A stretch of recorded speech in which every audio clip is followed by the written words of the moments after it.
L'expérience finale et terrifiante de Carlo Acuti, récit des médecins et du chapelain sur ces derniers jours.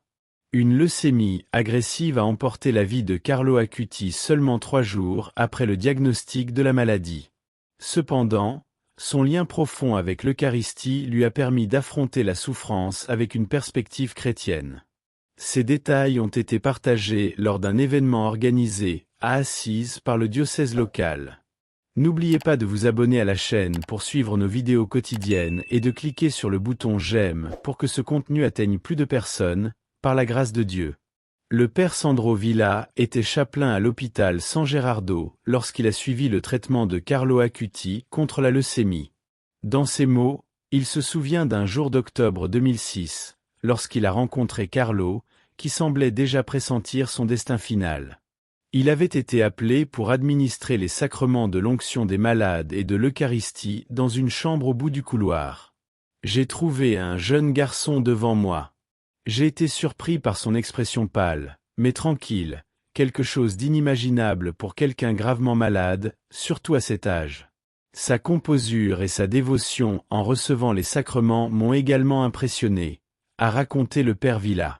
Le prêtre a décrit comment Carlo semblait préparé pour ce qui allait bientôt arriver. Ce fut notre seule rencontre. Il est resté à l'hôpital quelques jours seulement. Notre conversation a été brève car il souffrait trop. Les seules paroles échangées étaient des salutations cordiales et ensuite l'administration des sacrements. La mère de Carlo a exprimé sa gratitude au prêtre qui l'a accompagné jusqu'à la sortie de l'hôpital. Son visage fatigué était marqué par la tragédie qui avait frappé sa famille. Avec détermination, elle m'a dit qu'il ferait tout de manière sacrée.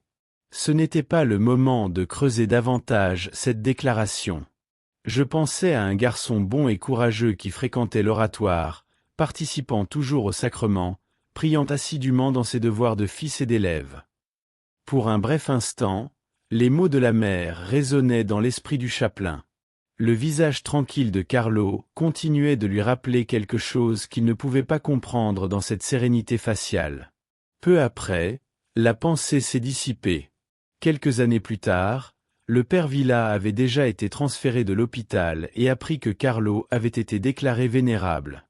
Il fut impressionné par le fait que le Seigneur avait permis que leurs chemins se croisent, même pour de brefs moments.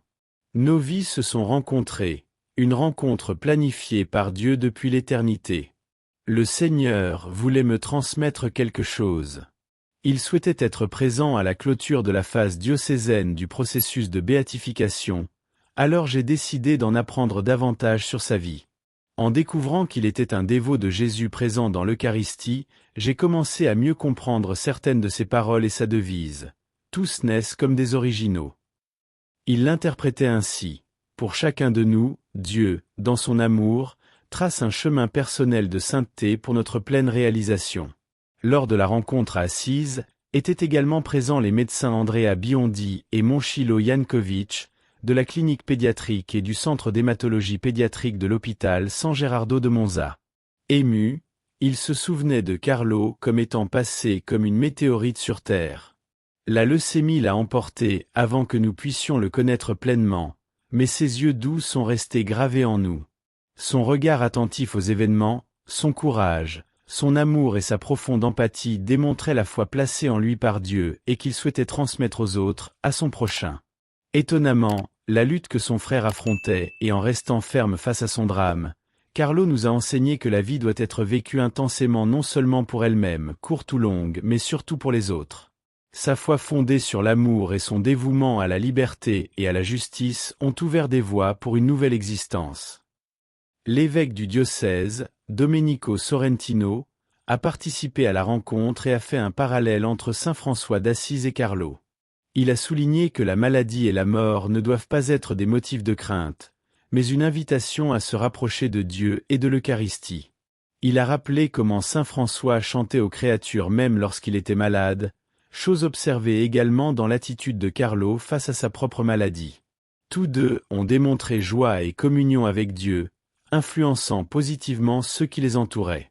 Le directeur de la pastorale de la santé a conclu par des réflexions qui ont mis en lumière l'expérience de foi de Carlo durant sa courte période de maladie.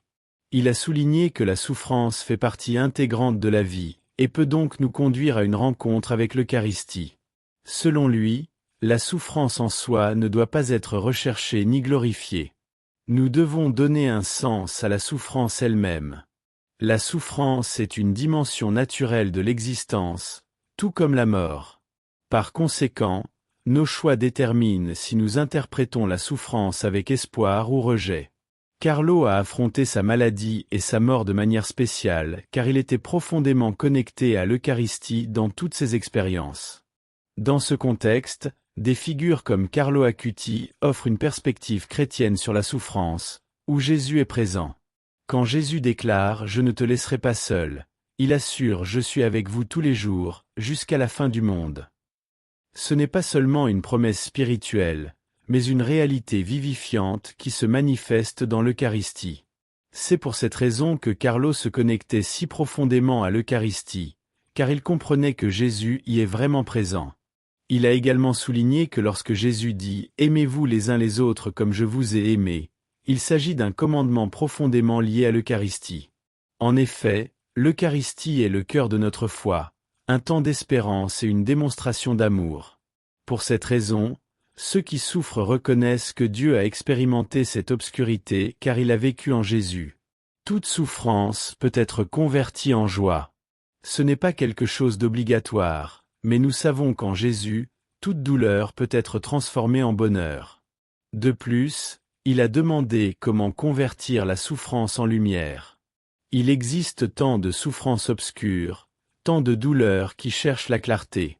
Des individus ont vécu des tragédies énormes, comme la perte d'un enfant.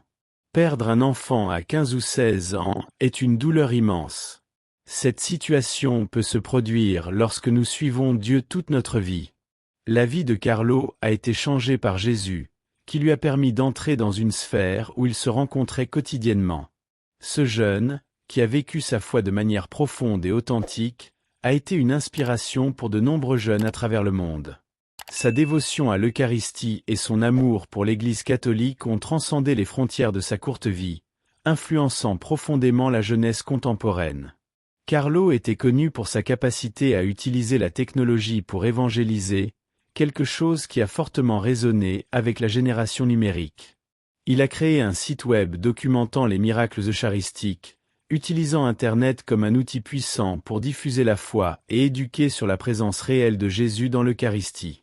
Ce projet montrait non seulement sa connaissance technique, mais aussi sa foi profonde et son désir de partager la beauté du christianisme. De nombreux jeunes ont été attirés par la vie de Carlo parce qu'il était l'un des leurs, quelqu'un qui jouait aux jeux vidéo, aimait les ordinateurs et avait une vie normale, mais qui avait aussi une spiritualité intense et un engagement inébranlable envers Dieu. Des témoignages de jeunes du monde entier soulignent comment la vie de Carlo les a inspirés à se rapprocher de la foi, à fréquenter plus assidûment la messe et à se dédier à l'adoration eucharistique. Des mouvements de jeunesse dédiés à sa mémoire ont surgi en divers endroits, encourageant les jeunes à suivre l'exemple de Carlo de vivre une vie chrétienne authentique et engagée. Lors de retraites spirituelles, de rencontres de jeunes et sur les réseaux sociaux, Carlo est fréquemment mentionné comme un modèle de sainteté contemporaine. Sa béatification a servi de catalyseur pour de nombreux jeunes qui, inspirés par son histoire, cherchent à vivre leur foi de manière plus fervente et engagée. Le processus de béatification de Carlo Acuti a été un parcours de reconnaissance formelle de sa sainteté par l'Église catholique, impliquant diverses phases rigoureuses. Initialement, il a été déclaré serviteur de Dieu en 2013, un titre accordé lorsque le processus de canonisation est officiellement lancé. L'un des pas cruciaux du processus a été la collecte de témoignages et de preuves sur la vie vertueuse de Carlo. Cela a impliqué des interviews avec des membres de sa famille, des amis, des camarades de classe et d'autres personnes qui l'ont connu. Ces récits ont peint le tableau d'un jeune avec une spiritualité profonde, un amour extraordinaire pour l'Eucharistie et une vie de vertu exemplaire. En 2018, le pape François a reconnu les vertus héroïques de Carlo, lui conférant le titre de vénérable. Cette reconnaissance est donnée à ceux qui ont démontré une vie de vertu chrétienne de manière héroïque. La phase finale avant la béatification a impliqué la vérification d'un miracle attribué à l'intercession de Carlo. Ce miracle, nécessaire pour sa béatification, a été minutieusement examiné par la Congrégation pour les causes des saints. Le miracle approuvé a été la guérison inexpliquée d'un enfant brésilien souffrant d'une grave anomalie du pancréas. Les médecins n'ont pas pu expliquer la guérison de l'enfant, survenue après que les parents aient demandé l'intercession de Carlo Acuti. Ce miracle a été considéré comme la preuve que Carlo était au ciel et intercédait pour ceux qui l'invoquaient. La cérémonie de béatification a eu lieu le 10 octobre 2020, dans la basilique de Saint-François, à Assise, un lieu particulièrement significatif, car Carlo avait un grand amour pour Saint-François et visitait souvent Assise. Lors de la cérémonie, Carlo a été présenté comme un modèle de sainteté pour l'ère numérique, quelqu'un qui a utilisé les moyens modernes de communication pour promouvoir la foi. La béatification de Carlo Acuti n'a pas seulement célébré sa vie, mais a aussi lancé un appel à la jeunesse mondiale de suivre son exemple d'amour pour l'Eucharistie, de dévotion à Marie et d'engagement pour une vie chrétienne authentique. Son histoire continue d'inspirer et de motiver les jeunes à vivre leur foi avec courage et passion, reflétant la lumière du Christ dans un monde souvent dominé par l'obscurité. Si ce message vous a touché, n'oubliez pas de soutenir, de vous abonner à la chaîne, de suivre et de partager notre chaîne avec les personnes que vous aimez.